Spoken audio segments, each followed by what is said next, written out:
ഈശോ മിശിഹായ്ക്ക് സ്തുതിയായിരിക്കട്ടെ. കൂട്ടുകാരെ, നിങ്ങളൊന്ന് ചിന്തിച്ചു നോക്കൂ.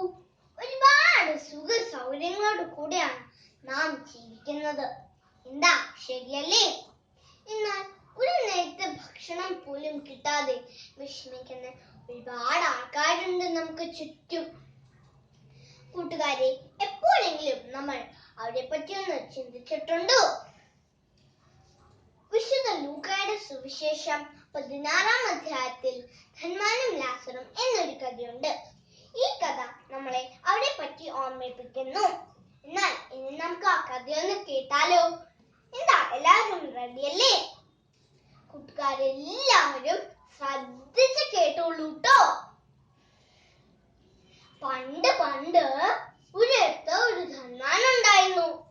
നല്ല പളപളാന്ന് തിളങ്ങുന്ന ഭംഗിയുള്ള ഉടുപ്പുകളും ഇഷ്ടം പോലെ ഭക്ഷണവും നല്ല നല്ല ചെരുപ്പുകളും അങ്ങനെ എല്ലാം ഉണ്ടായിരുന്നു ധന്വാന്. അയാളുടെ വീടിന്റെ വാതിൽക്കൽ ലാസർ എന്ന പേരുള്ള ഒരു പാവപ്പെട്ട മനുഷ്യൻ കിടന്നിരുന്നു. ലാസറിന്റെ ശരീരം മുഴുവൻ വ്രണങ്ങളായിരുന്നു.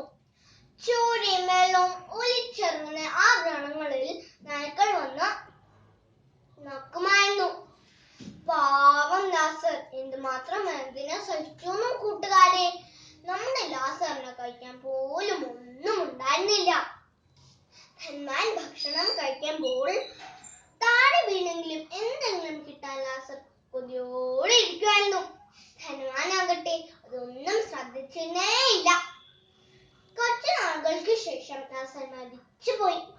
മാലാഖമാർ വന്ന് ലാസറിനെ സുഖത്തിലേക്ക് കൊണ്ടുപോയി. പിന്നീട് കുറച്ചു ദിവസങ്ങൾക്ക് ശേഷം ധന്വാനും മരിച്ചു.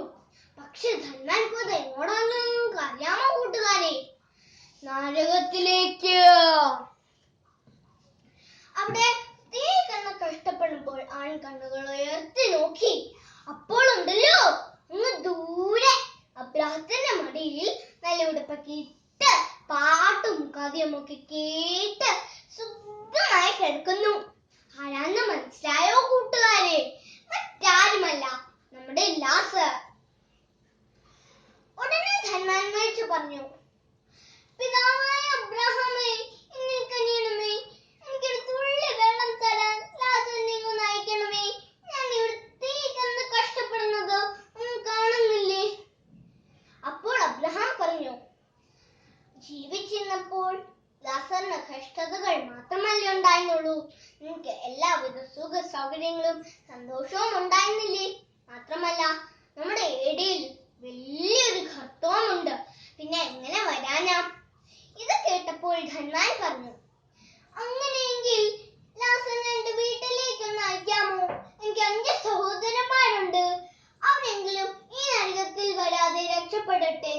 മരിച്ചവരിൽ നിന്നും ഒരാഴ്ച എന്ന് പറഞ്ഞാൽ അവൻ നന്നായി ജീവിക്കും. അപ്പോൾ അബ്രഹാം പറഞ്ഞു, അവർക്ക് മോശയും പ്രവാചകന്മാരും ഉണ്ട്, അവർ പറയുന്നത് അനുസരിക്കട്ടെ. അതുകൊണ്ട് കൂട്ടുകാരെ, ലാസറിനെ പോലെ നമുക്കും സുഖത്തിൽ പോകണ്ടേ? അതുകൊണ്ട് എന്ത് ചെയ്യണമെന്നോ?